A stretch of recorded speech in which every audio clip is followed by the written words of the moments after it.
Example 11.6 tells us to find the concavity type of the function. So if I'm interested in whether or not the function is concave down or concave up, that's me asking questions about the second derivative, right? Because what are my tangent lines doing over here? They start out positive, and then they go to negative. What are my tangent lines doing over here? They start negative, they change to positive. And the only way that my first derivative, or rather the only way that the slopes of my tangent lines can change from positive to negative is when my second derivative experiences a zero or does not exist.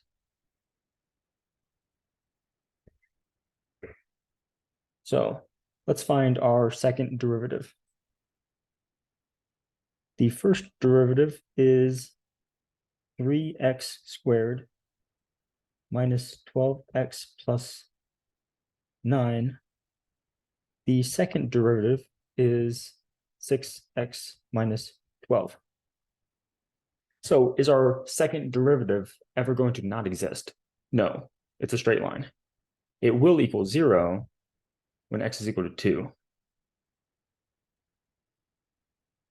So when x is equal to 2, my second derivative might change sign, meaning that my slopes of my tangent lines might change from increasing to decreasing, or rather they might change sign. They might change from positives over here to negatives over there.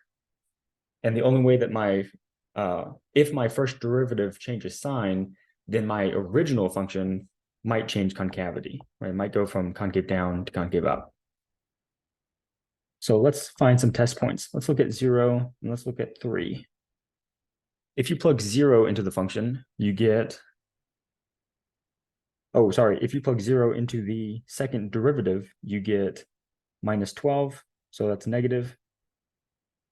Your original function is concave down there. So I like to do 2 negatives right there, kind of makes a frowny face. Your second derivative gets 2 negatives because it's the second derivative, and then that mousetrap there gives you the concavity of your function.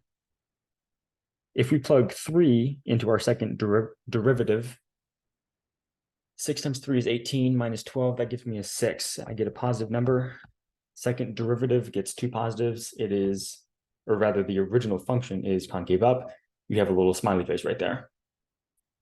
So this cubic goes from concave down to concave up. And that inflection point right there is x is equal to 2.